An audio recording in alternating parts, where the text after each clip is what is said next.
ladies, remember your night outs Tuesday night, Rico's, and we invite all of you to be with us for the church retreat at Blue Lick State Park Friday night, starting at 7, or Saturday morning, beginning at 9. If you don't have to spend the night, obviously, if you come to the retreat, if you'd like to drive back and forth, we'll be talking about new beginnings, building on the past and looking forward into the future. There was a grandfather who gave two of his grandsons each a box of chocolates. One of the grandsons took his box of chocolates, ran off into his bedroom, started unwrapping each one individually and stuffing them in his mouth as quickly as he could. It didn't take long for him to have his fingers covered in chocolate and have chocolate all over his mouth from ear to ear. If the story was about me, that would have been me.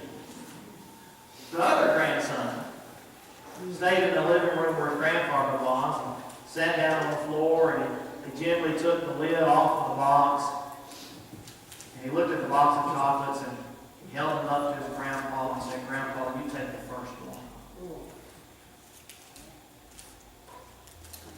Why did he give his grandfather the first choice? Because he recognized the gift that his grandfather had given him, and he wanted to give to his grandfather first. God is a giver. God's hands are open to his human creation. I want us to look at Psalms 104. Turning your Bible to Psalms 104. If you're using the Bible in the pew, it will be page 503. The open hands of God. Psalms 104 is an extended celebration of the goodness, the awesomeness of our physical world, the creation around us, in the context of God being behind it all, controlling it all, and providing it all. Let's begin in verse 1. We won't read every verse here, but let's just look at some of the verses. Bless the Lord, O my soul. The psalmist says, "O Lord my God, you are very great. You are clothed with splendor and majesty." Now, before the psalmist gets into a discussion of what God does, notice, he begins with who God is. He begins with a discussion, with a word of praise for God and his nature. Verse 2, "Covering yourself with light as with a cloak, stretching out heaven like a tent curtain, he lays the beams of his upper chambers in the waters. He makes the clouds his chariot. He walks upon the wings of the wind." And so the picture here is of God transcendent. God is beyond this world. God is not of this world, which is in sharp contrast to the pagans, to the unbelievers who live around the psalmist. Of course, pagans believe that God is a part of this world. And that's why the Buddhists create statues, because they believe that God can be represented physically. But the psalmist here says, no, God is beyond this world. He walks upon the wings of the wind. Notice verse 4. He makes the winds his messengers, flaming fire his ministers. The word messengers there is the word angels. God makes his angels into fire. He makes his angels into wind. Whatever God needs from his angels, he can do with his angels. If you have a Bible that has other references in it, you may want to highlight with reference to Hebrews chapter 1 and verse 14. Or you may want to write in the margin of your Bible, Hebrews 1 and verse 14. Because the Hebrew writer there in Hebrews 1 and verse 14 quotes this verse, saying that God can make his angels into winds and fire for the benefit of Christians. For the benefit of those who are heirs of salvation. Those are his exact words. So God is in control of the world, and God even provides his angels for the benefit of his Christian creation. The Hebrew writer there says in 1 verse 14, the wonderful things that God does in his world. Notice verse 5. He established the earth upon its foundations, so that it will not totter forever and ever.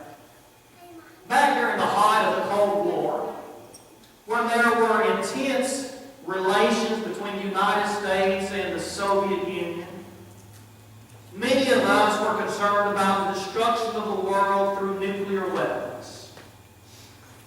There are people today who are afraid that man is destroying the world by destroying our environment. But the psalmist here says God is the one who takes care of the world. The world is not going anywhere until God decides it's time. God holds the world in his hands. God controls what is in this world. He is above the world, and he holds the world. Verse 6 through verse 9, I think the psalmist looks back at Noah's day and the flood that destroyed the world. You covered the world, with the deep as with a garment. The waters were standing above the mountains, and at your rebuke they fled at the sound of your thunder. They hurried away. The mountains rose, the valleys sank down to the place which you established for them. You set a boundary that they may not pass over, so that they will not return to cover the earth. You get that? North America is not going to be covered with water one day. It's just not. South America is not going to be covered with water. Africa is not going to be covered with water. God set a boundary for the oceans, because the world was created for man, Isaiah says. Isaiah says the world was not created formless and void, but it was created to be inhabited. And so the psalmist here says that God set boundaries so that the world would not be flooded as it was before. God provides for the world, and that's where the focus turns in verse 10. The psalmist says, he sends forth springs in the valleys. They flow between the mountains. Notice the purpose of the springs in verse 11. They give drink to every beast of the field. The wild donkeys quench their thirst. Beside them the birds of the heavens dwell, and they lift up their voices among the branches. He waters the mountains from his upper chambers. The earth is satisfied with the fruit of his works. You see, God provides. We're talking about the open hand of God, and that's a phrase from verse 28 we'll get to in just a moment. But the picture here is that God provides. We studied in school, for many of us it was many years ago, the water cycle. Solomon talks about the water cycle in the book of Ecclesiastes. The water comes down in the form of precipitation. It might be rain, it might be sleet, it might be snow, it might be hail. It comes into the groundwater. It soaks further into the ground, and we pump it out with our wells. Eventually it flows to your streams, and then it flows to the creeks, and it flows to the rivers, and eventually it flows to the ocean. And it gets out there in the ocean, and under the sun that God created, it evaporates. It goes back up into the atmosphere, and then it concentrates around small particles of dust until eventually those particles get so heavy it has to fall as rain, precipitation. It has been doing that, brethren, for thousands of years. The psalmist here says that God sends forth the springs and the valleys. Why? Because God created the cattle, and he's got to take care of them. And God created the snakes, and he's got to take care of them. God created the trees, and he has to provide for those. And Jesus says in Matthew chapter 11 that you and I are more valuable than many sparrows. One sparrow, a little small bird, can't fall to the ground without God the Father knowing about it. Because God has open hands. You see, God cares. God provides. That's the emphasis that we see here. And look at verse 14. God causes the grass to grow for the cattle. You see, God created the cattle. And there are cattle on 1,000 hills, the psalmist says. And they all belong to God. And God has to provide. And so God causes the grass to grow for the cattle and vegetation for the labor of man. You see, God knows that you and I have to eat. He created us that way. He could have created us where we didn't have to eat. He could have created us where we didn't have to drink, where we did not have to have water in our body. He could have created us that way. But He didn't. He created us in a way that makes us dependent upon Him. I think it's also fascinating that He created us with taste buds. How many of you like to eat? You know, God could have created us without taste buds. He could have created us where we were like machines, and we have to go take some gas in, which stinks, and we have to go put a little bit of oil in our bodies. And I'm sure that doesn't taste good either, although I've never tried it. But He created us with taste buds. And He created oranges to be sweet. And He created donuts to be sweet. He created it that way. He created us to be dependent upon Him. He provides grass for the cattle. Verse 15, wine which makes man's heart glad, so that he may make his face glisten with oil, and food which sustains man's heart. God has open hands. And the trees of the Lord drink their fill, the cedars of Lebanon which He planted, where the birds build their nest, and the stork whose home is the fir trees. And so the psalmist pictures the world in an orderly way. It was created in an order. And it was created to depend upon God. And at the same time, the psalmist says, God provides everything we need. When you look back at verse 5, where it says He established the world upon His foundation, there's the laws of nature. God created photosynthesis. God created the carbon cycle, the credit cycle, the water cycle. God created it all. He created this world to be interdependent and to be dependent upon Him. Who is it that sustains the world?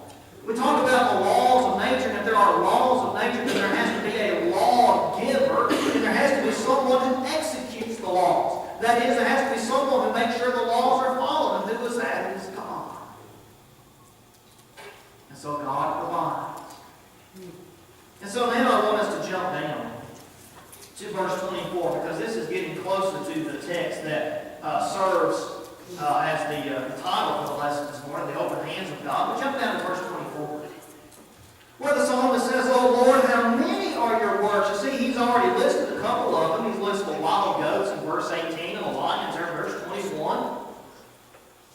Could you list all of the individual things that God has created? We couldn't do that.